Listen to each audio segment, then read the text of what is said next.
히스기야의 종교개혁인데요.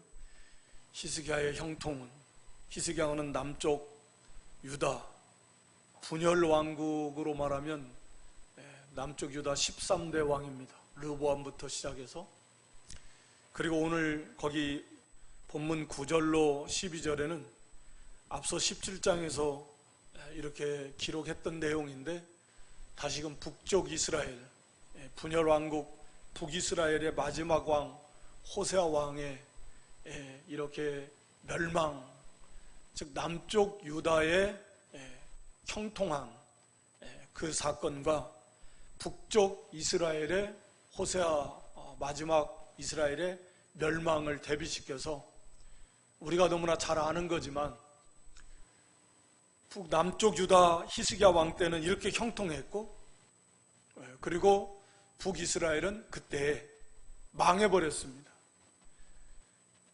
왜 남유다는 형통했는데, 같은 야곱의 자손들이고 같은 하나님의 백성이 하나님을 섬긴다고 하는 그런 하나님의 백성 구약교회인데, 오늘날의 개념으로 말하면 이쪽에 있는 교회, 이 나라에 있는 교회 이렇게 잘 되는데, 왜 저쪽에 있는 교회 또는 저쪽 나라에 있는 교회는 왜 망해버렸느냐, 우리가 이렇게도 적용할 수 있을 것 같습니다. 그건 우리가 너무나 잘 아는 거예요. 당시에 어찌됐든 히스기야 때는, 히스기야는 다윗처럼, 거기 3절에 보면 그 조상 다윗의 모든 행위와 같이 여호와 보시기에 정직히 행했다.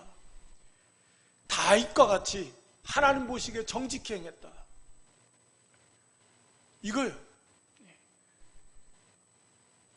이스라엘 나라가 남과 북으로 나뉜 다음에 남쪽 유다에 많은 선한 왕들이, 여러 왕들이 나왔는데, 그 중에서 다윗처럼 하나님 앞에 정직히 행했다라고 평가를 받은 왕은 딱 세 왕밖에 없습니다. 오늘 여기 나온 히스기야 왕, 그리고 그 앞에 한참 조상이지만 아사 왕, 그리고 이제 마지막 선한 왕이라고 할 수 있는 요시야 왕, 이 세 왕, 아사, 히스기야, 요시야, 이 세 왕만이 평가를 이렇게 받고 있어요. 그 조상 다윗과 같이 하나님 보시기에 정직히 행했더라.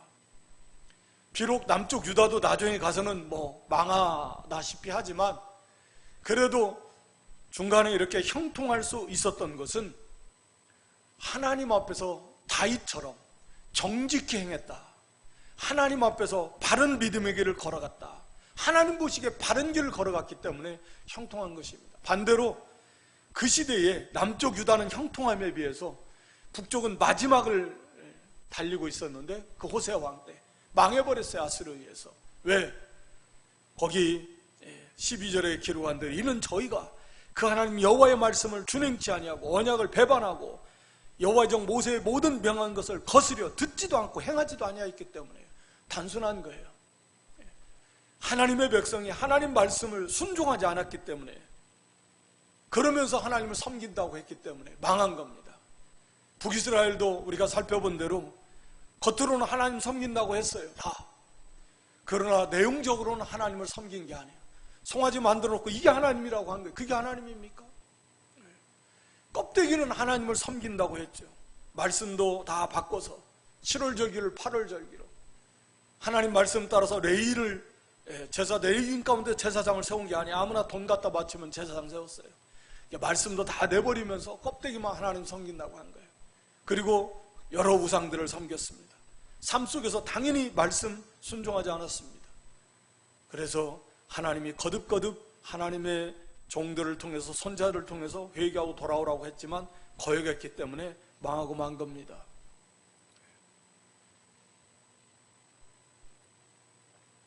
남쪽 유다 히스기야 왕은 그에 비해서 하나님 말씀대로 바로 섬겼기 때문에 하나님께서 형통하게 해주신 것입니다.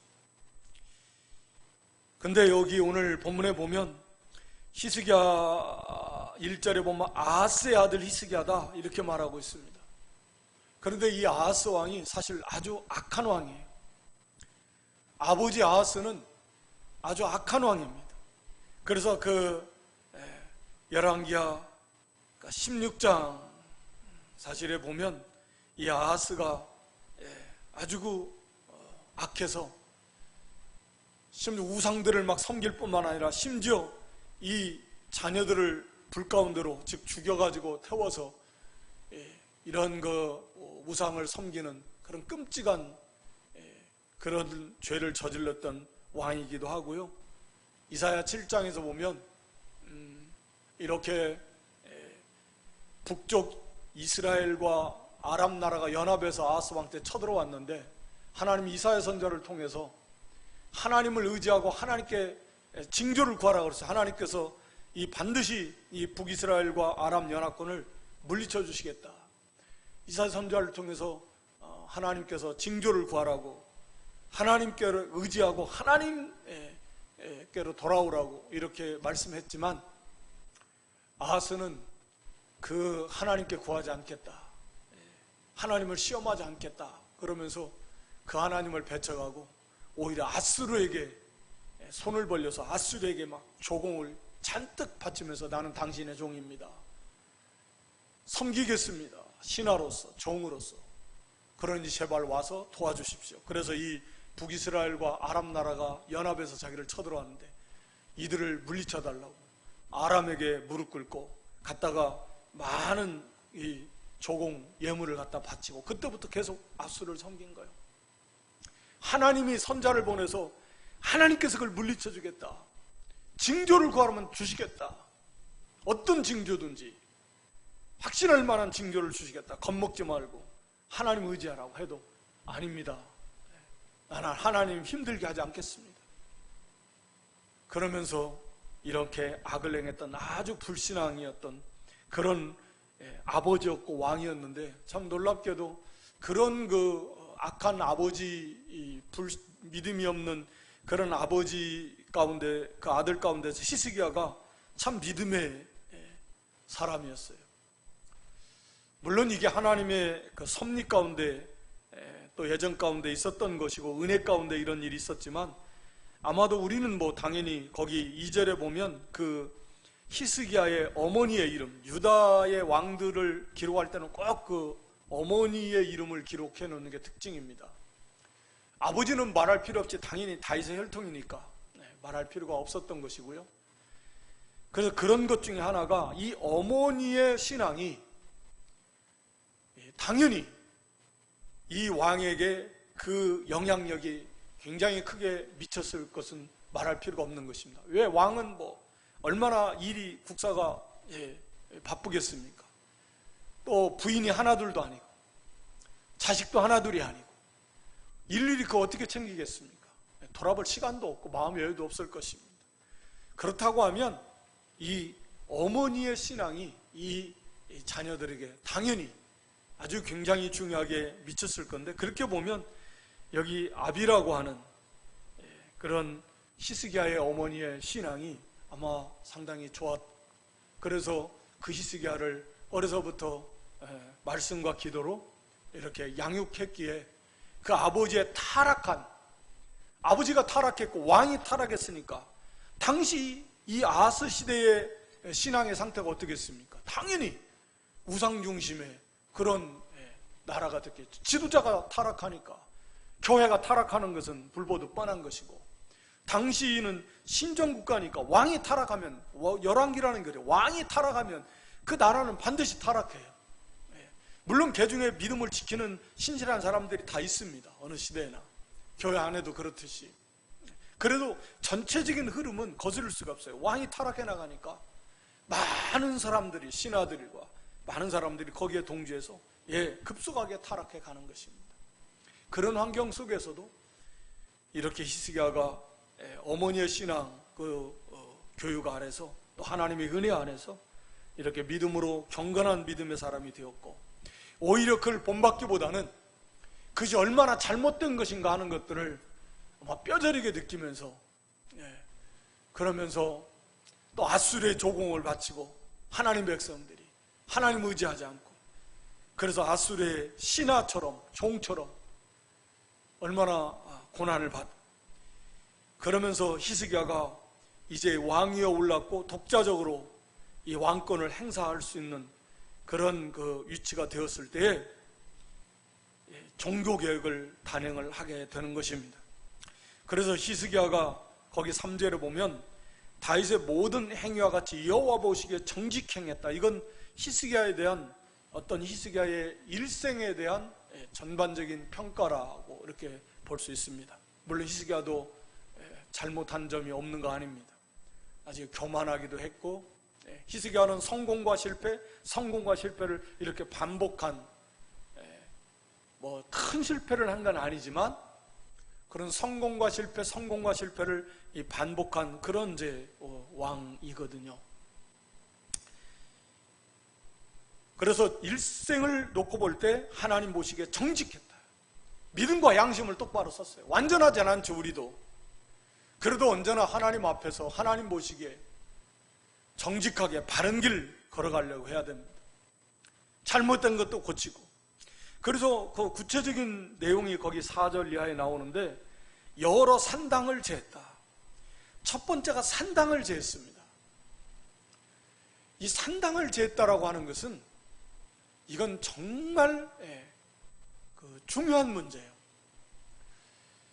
그 앞서 말씀드린 그 아사왕도 하나님 다윗과 같이 정직행했다라고 하는 평가를 받는, 전반적으로 볼 때 아사왕의 말년은 아주 좋지 못했지만 그래도 비교적 선한 왕이었고, 그리고 종교개혁을 말할 때 우리가 아사왕 시대, 아사의 종교개혁, 또 히스기야의 종교개혁, 요시야 마지막 남유다의 선한 왕 했던 요시야의 종교개혁, 보통 이렇게 뭐 여호사밧도 미니 종교개혁 뭐 이렇게 했던 왕이기도 하지만 이렇게 말하는데, 이 아사왕도 열왕기상 15장에 보면 종교개혁을 하지만 그러나 산당은 제하지 못했습니다. 일부분, 역대기에 보면 산당을 없앴다는 표현이 있어요. 없앴다. 그러나 열왕기에는 산당을 없애지 않았다. 이 말은 종합해 보면 무슨 말이냐, 산당을 없애긴 했지만 그냥 일부분만, 아사왕은 다 없애지 못했습니다. 또 여호사밧도 상당히 믿음이 좋은 왕이고 백성들의 율법을 가르치고 말씀으로 바로 살려고 했던 왕이지만 산당은 없애지 못했다라고 이렇게 정확하게 열왕기서는 말하고 있습니다. 그러니까 이 말은 무슨 말이냐, 이 산당은 정말 이 이스라엘 북쪽이고 남쪽이고 할 것 없이 뿌리 깊은, 처음부터 끝까지 가나안 땅에 들어오면서부터 시작해가지고 한 번도 제대로 이 산당이 없어진 적이 없을 만큼 이렇게 뿌리 깊은 그런 죄악이었습니다. 이게 때로는 믿음이 좋을 때는 기본 산당처럼 솔로몬이 거기서 하나님 앞에 제사를 드리기도 했습니다. 그러나 이 산당이라고 하는 것은 이 가나안 족속들 때부터 있어 왔던 우상 숭배제요. 어떤 우상 숭배의 풍습이에요. 근데 이것이 이제 믿음이 좋을 때는 이게 하나님을 섬긴다라는 명목하에서 한마디로 혼합주의가 되는 거죠. 어떻게 날마다 어떻게 그 예루살렘까지 가냐. 중앙 단일 성소잖아요. 이스라엘은 단일 성소. 그러니까 여기서 가까운 데서 섬기면 되지, 어떻게 거기까지 가겠느냐 라고 하면, 그게 언뜻 보면 뭐 그게 충분히 타협할 수 있을 만큼 하나님을 이거 잘 섬기려고 하는 것이다. 결국은 그렇지만 급속하게 언제나 타락해서 항상 이 산당이 문제예요. 그래서 성경은 일관되게 산당을 제거하라. 이 산당이 결국은 남유다나 북이스라엘이나 신앙이 신속하게 부패되어져 가는 그런 그 도구였고 그런 장소였습니다. 또 그런 만큼 삶 속에 아주 깊게 뿌리가 박혀 있는 정말 제하기 힘든 그런 그 죄악의 요소였습니다. 혼합주의 섞여져 있었고요, 삶 속에 아주 깊이 녹아 들어가 있었고요. 이것이 산당이에요, 산당. 그런데 왜 이 많은 선한 왕들이, 여러 왕들이 유다에 있었는데 그들이 산당을 없애지 못했냐? 그만큼 힘들기 때문에. 개혁이라는 것 자체가 힘듭니다. 왜냐하면 반드시 이 개혁 가운데는 개혁을 하다 보면 거기에 저항 세력이 있어요. 기득권, 거기에 젖어 있고 그걸 통해서 유익을 보고 그걸 좋다고 하는 그런 의식도 있고 사고방식도 있고 그런 세력도 있어요. 그래서 그것을 깨트리는 것 자체가 굉장히 힘듭니다. 그래서 개혁은 굉장히 힘들어요. 마찬가지예요. 우리 자신도 신앙의 개혁을 하려면 그게 힘든 게 거기에 젖어 있어요. 그걸 싫어하는, 내 속에 그걸 싫어하는 경향이 있고요. 내 안에 그런 세력이 있고요. 또 그것 자체를 거부하는, 그것을 통해서 이득을 얻는 그런 세력도 있는 거예요. 내 안에도 있고 바깥에 있습니다. 그래서 이 개혁을 한다는 게 쉬운 게 아닙니다. 종교개혁도 쉬운 게 아니에요. 목숨 걸고 하는 겁니다. 신앙의 개혁이라는 게 그런 게 아니에요. 쉬운 게 아니에요. 그러니까 왕이지만 왜 다른 왕들도 쉽게 산당만큼은 못했느냐? 그게 그만큼 힘들었다는 거예요. 그런데 히스기야는 이 산당을 제했다라고 이렇게 말하고 있습니다. 어디에서 이런 힘이 나왔을까? 다른 사람들은 뭐 왕이 힘이 없어서 못했을까? 이걸 보면 특히 여기 5절에 히스기야가 이스라엘 하나님 여호와를 의지하였는데 그의 전후 유다 여러 왕 중에 그러한 자가 없었으니 하나님을 의지하고 6절에 가서는 여호와께 연합했고 모세에게 명한 계명을 지켰더라. 이 하나님을 의지하는 가운데서 이 힘이 나오는 거예요. 담대함이 나오는 것입니다. 이 의지한다라고 하는 이 단어 자체 속에 의지하다, 신뢰하다, 확신한다 이런 뜻이 있습니다. 그러니까 사실 믿으니까, 확실히 믿으니까 하나님을 의지하게 되는 것이고, 근데 이 단어 자체 속에 거기에 평안하다, 든든하다, 담대하다라는 뜻이 같이 포함되어 있어요. 참, 그러니까 그 자체가 우리에게 은혜를 주잖아요. 하나님을 절대적으로 신뢰하니까 거기에 확신이 있는 것이고 그 하나님을 의지하게 되는 것이고 그 가운데서 평안이 오는 것입니다. 그리고 담대함이 오는 것입니다. 두려워하지 않아요. 담대하게 되는 것입니다. 결국 두려워한다는 것도 믿음이 부족한 것이고 의지하지 못하는 것 결국은 믿음이 부족한 것입니다. 우리가 하나님을 절대적으로 믿고 확실히 믿고 강하게 믿는다면 거기에 두려움이 없어요. 당연한 거죠. 두려워 말라, 내가 너와 함께함이니라. 하나님을 의지하는데 확실히 믿는데 왜 두려워하겠습니까? 전능하신 하나님 나와 함께 하시는데 결국은 우리가 믿음이 부족하니까 두려워하게 되는 것이고 또 힘이 없게 되는 것입니다.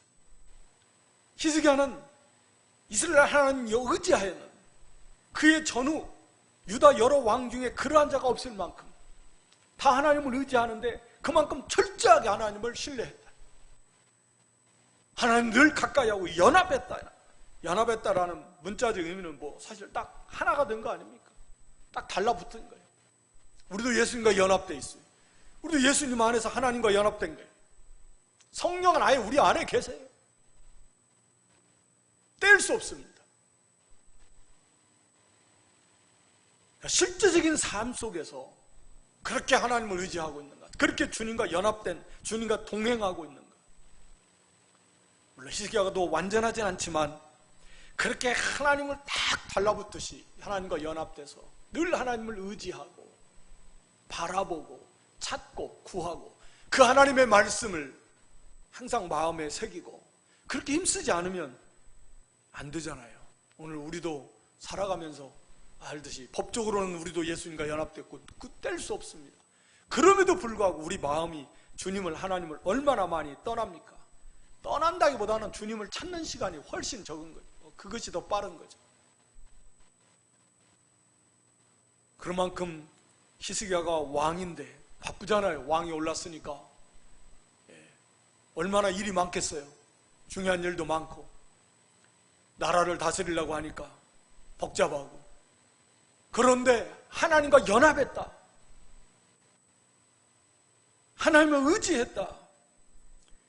그만큼 하나님을 가까이 하고 그 말씀을 가까이 하고 마음을 하나님께로 쏟고 그만큼 힘을 쓴 거예요. 그리고 모세의 계명, 모세에게 명하신 계명, 10계명을 중심으로 해서 그 계명을 지킨 하나님 앞에서나 사람 앞에서나 그 힘을 얻어서 그래서 산당을 제거했습니다. 비록 힘들고 어려웠지만 그런 계획을 이루어낸 것입니다. 그리고 주상, 기둥을 말한 주상, 기둥으로 세워놓고 아마 바알 우상 같은 것들 다 깨뜨려버리고 아세라 목상, 아세라 신 섬기는 나무로 만든 그 형상 다 찍어버렸고 우상들 다 찍어버렸습니다. 깨뜨려버렸습니다. 그래서 강력하게 하나님만을 섬기자. 실제로 그것을 섬기던 많은 사람들을 더 이상 우상 섬기지 말고 하나님만 섬겨라. 신앙의 계획을 이룬 것. 그리고 4절에 보면 또 한 가지, 모세가 만들었던 놋뱀을 이스라엘 자손이 이때까지 그것을 향해서 분향함으로 놋뱀을 우상화했습니다. 이건 좀 달라요. 우리가 아는 대로 이 모세 시대의 광야에서 만들었던 민수기 21장 4절 이하에 나오는 내용, 이스라엘 백성들이 길을 돌아가려니까 하나님이 에돔 치지 말아라, 통과해서 가면 좋을 것 같은데 하나님이 에돔 사람들을 허락하지 않아요. 그렇다고 해서 하나님께서 에돔은 하나님이 건들지 마, 그러니까 삥 돌아가려니까 너무 힘든 거예요. 그러니까 원망 불평이 나왔습니다. 힘들어 죽겠다. 이게 맞나? 이거 먹고 힘이 되겠냐? 이게 물 이거 먹을 것도 없고 마실 것도 변변찮고 죽겠다고 원망하고 불평하고. 그럴 때 하나님께서 불뱀을 보냈습니다. 그래서 많은 사람들이 그 뱀에 물려서 죽었어요.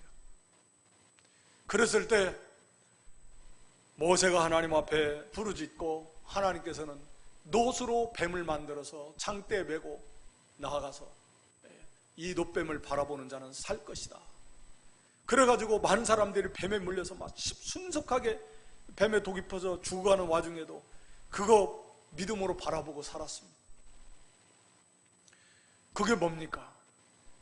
놋뱀, 뱀, 너희들이 원망하고 불평하고 그것이 결국은 뱀과 같은 악독한 죄예요. 그 불뱀이 나와서 물었는데요, 결국은 자기들의 원망, 자기가 자기를 죽인 거나 똑같은 거. 하나님 거기서 주는 메시지는 그거예요. 원망했는데 하나님 불뱀을 보냈어요.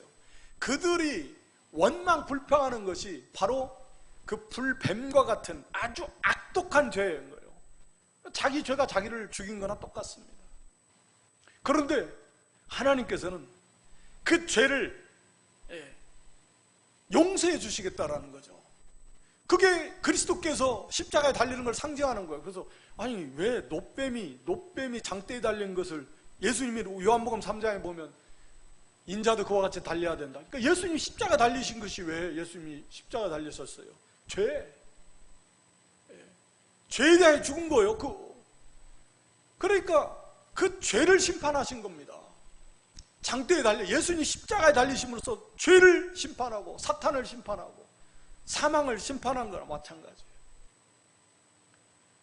그래서 예수님이 십자가 달릴 걸 상징하는 거거든요. 그러니까 그것이 담겨져 있는 교훈을 받아가지고, 야, 우리가 하나님을 믿지 못하고 원망하고 불평하고 그래서 불뱀이 나와서 이 원망 불평이 불뱀과 같이 우리를 죽이는 악독한 죄다.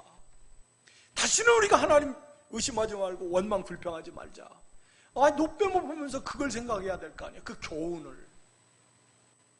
그런데 그 교훈은 까마득하게 잊어버리고 그거 자체를, 그것이 우리를 살렸어. 저거 보고 뱀에 물려서 죽어가던 사람들이 고침받았어. 그래가지고 그것을 우상하는 거죠. 기가 막힌 거죠. 그러니까 이게 뭐냐? 신앙이요, 껍데기만 있는 거예요. 그 내용, 거기에 의미하는 교훈은 그걸 잘 받아서 지키려고 안 하고 형상화되는 거죠. 기독교가 타락하면 그렇게 된다니까요. 중세교회처럼. 근데 오늘날도 뭐 십자가가 의미하는 그 교훈, 예수님의 십자가가 의미하는 그 교훈, 그것을 믿음으로 받아야죠. 예수님을 믿어야죠. 거기에 담겨져 있는. 그냥 십자가 자체가 거기가 무슨 효력이 있습니까? 예. 그 형식화되면 그렇게 된다니까요. 십자가를 목걸이 하고 다니면 이 십자가 자체가 나를 지켜줍니까? 십자가가 의미하는 거, 예수님의 십자가, 그것을 의미하는 그 내용을 믿어야죠.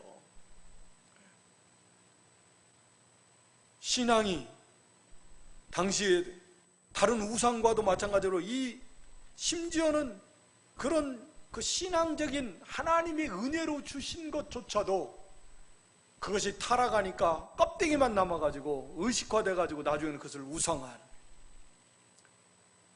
바로 그런 것, 그걸 깨트려야 됩니다.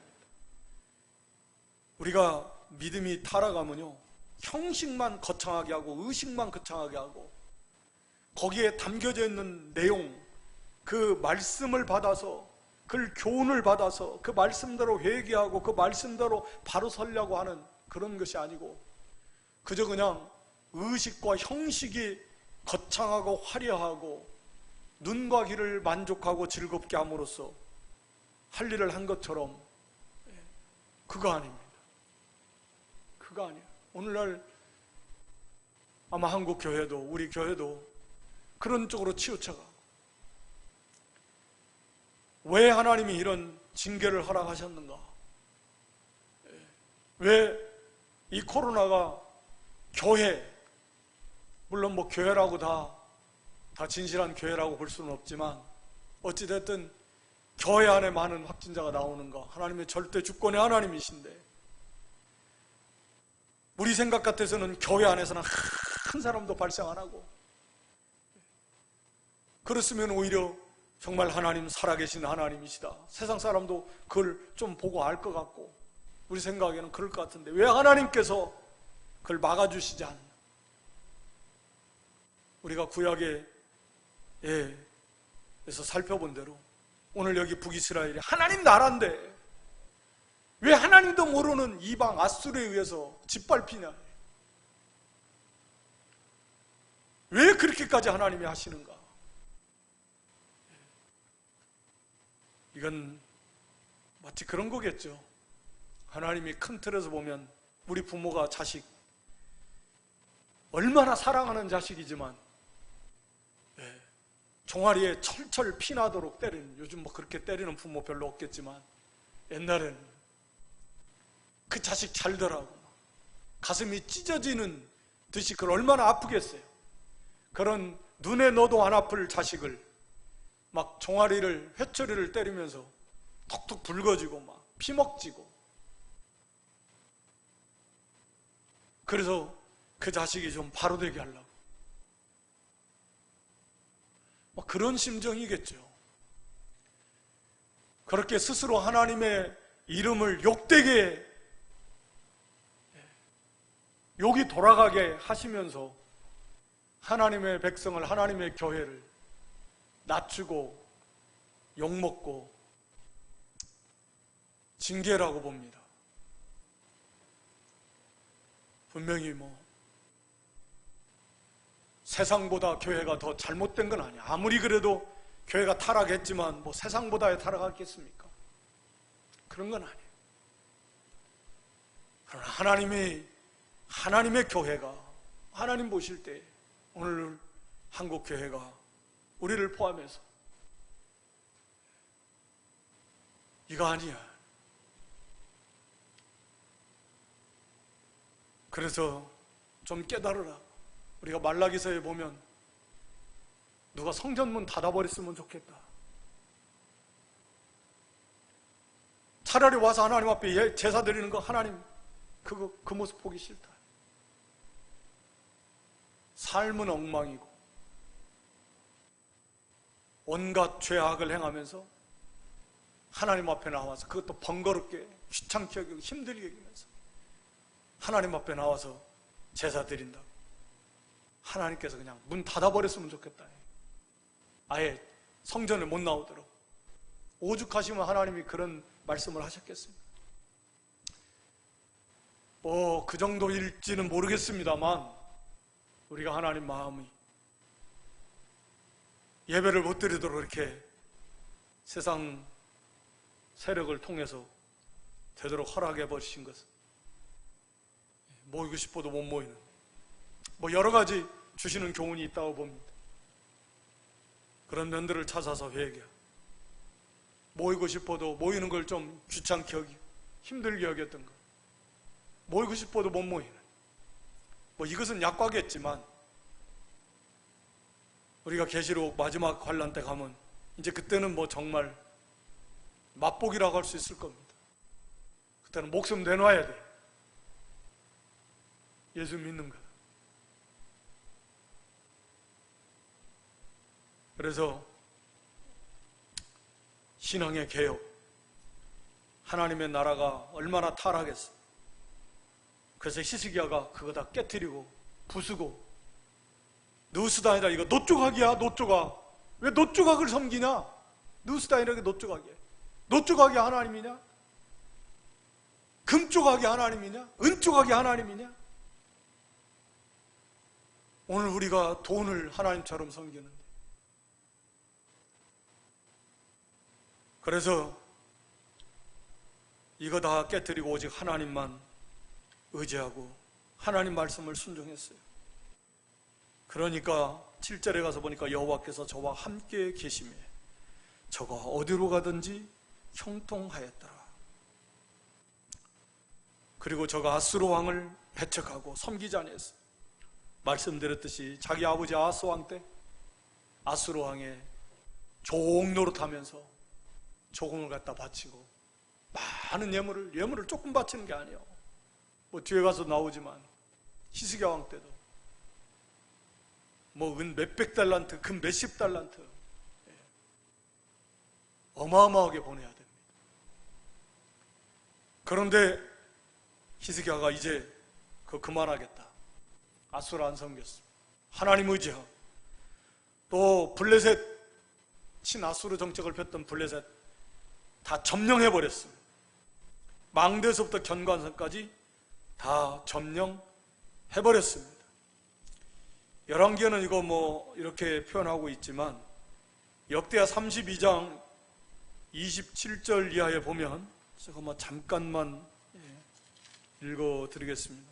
역대하 32장 27절에 보면 히스기야가 부와 영광이 극한지라 이에 은금과 보석과 향품과 방패와 온갖 보배로운 그릇들을 위하여 국고를 세우며 부와 영광이 극했다 그랬습니다.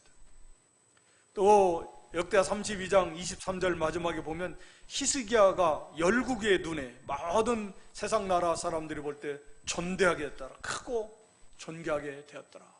이게 왜 그렇게 됐냐? 하나님이 함께 하시니까. 왜 하나님이 함께 하셨다? 히스기야가 하나님과 함께 하니까. 원리적으로는 하나님이 우리와 함께 하시죠, 언제나. 그러나 우리가 언제나 하나님을 등져요.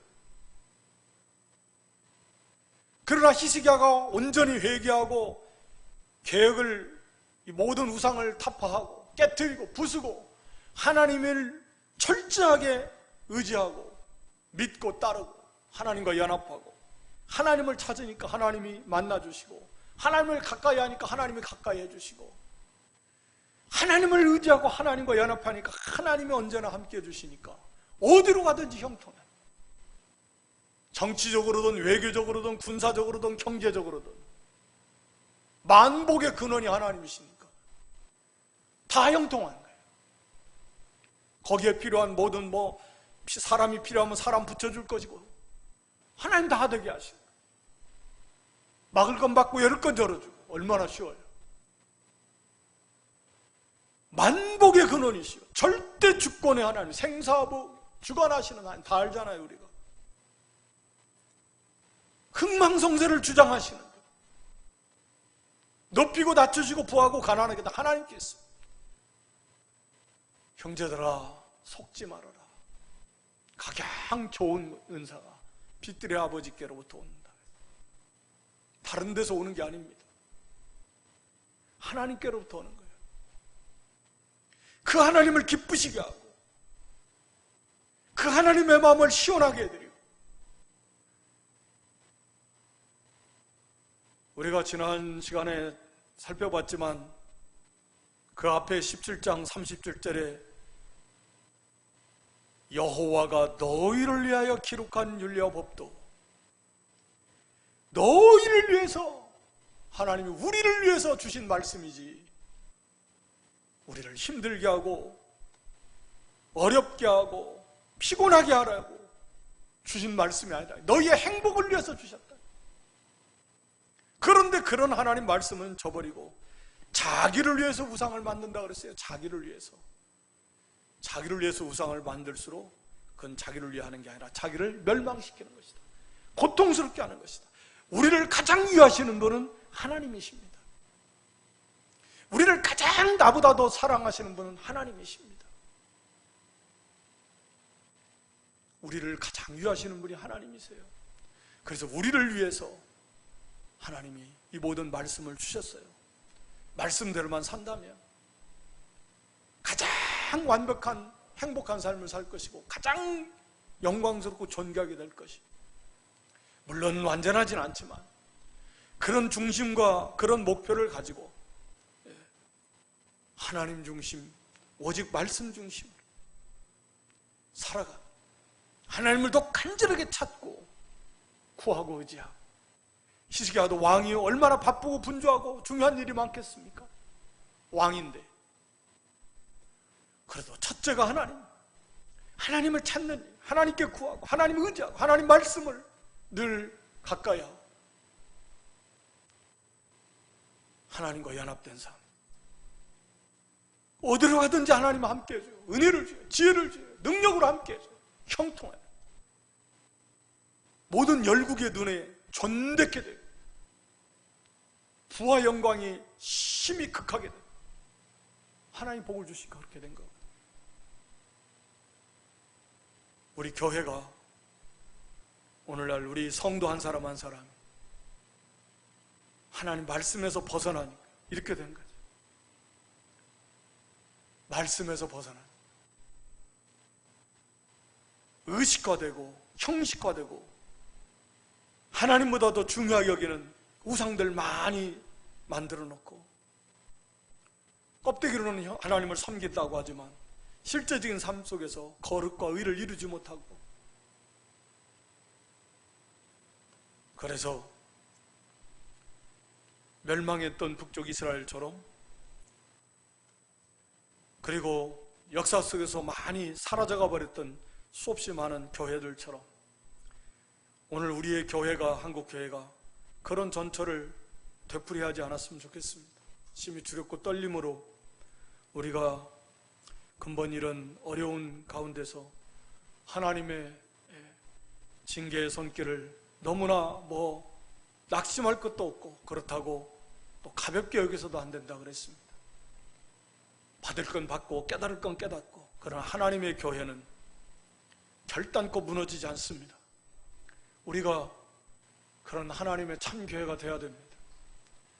회개하고 바로 서면 하나님은 반드시 회복시켜 주실 것이고, 또 다시금 하나님의 교회를 존귀케 세워주실 것이고, 또 통해서 하나님의 기뻐하시는 뜻을 이룰 수 있도록 하나님이 사용하실 것입니다. 우리가 히스기야와 같이 우리의 삶을 돌아보면서 다시금 철저하게 하나님 중심, 말씀 중심으로 돌이키는 그런 근본 교회가 되어서 우리 교회가, 우리 성도의 가정이, 우리 성도가, 나아가 우리 한국교회가 점점 다시금 존귀케 회복되고 형통하게 되고 하나님의 영광을 나타내는 그런 복된 교회가 될 수 있기를 주님의 이름으로 축원합니다. 아버지 하나님, 히스기야가 참으로 우상이 가득하고 타락한 시대에 왕위에 올라서 하나님을 철저하게 의지하고 하나님의 말씀을 가까이 하고 또 하나님 앞에 구하고 그 하나님으로부터 힘을 얻어서 강하고 담대하게 신앙의 개혁을 했고, 모든 세력들을 다 물리쳐서 철저하게 하나님 중심이요 철저하게 말씀 중심으로 바로 세웠습니다. 그리고 언제나 하나님과 동행함으로 말미암아 참으로 온 나라가 심히 부강해졌고 또 심히 열국 앞에 존귀하게 되었다 그랬습니다. 하나님, 우리도 지금 우리 자신을 돌아보고 이 어려운 시기에 하나님이 그 마음을 좀 헤아리면서 우리가 좀 더 회개하고 철저하게 말씀 중심으로 하나님 중심으로 우리 예수님 중심으로 다시금 돌아오라고 또 회개하고 바로 서라고 근본에 이런 하나님이 징계를 허락하신 줄 알고 우리 한 사람 한 사람이 철저히 회개하고 하나님 앞에 바로 섬으로 말미암아 우리의 삶 속에 신앙격이 시시가처럼 교회적으로나 가정적으로나 우리 개인적으로나 교단적으로 다 일어나서 다시금 하나님의 은혜 속에 회복되고 한국 교회가 우리 성도와 또 가정이 형통하게 되고 존귀하게 되고 하나님의 손에 붙들려서 끝까지 귀하게 하나님의 나라 영광을 위해서 쓰임받는 그런 복된 교회로 회복할 수 있도록 하나님이여 깨닫게 해주시고 은혜 위에 은혜를 더하여 주시옵소서. 예수님의 이름으로 기도드리옵나이다. 아멘.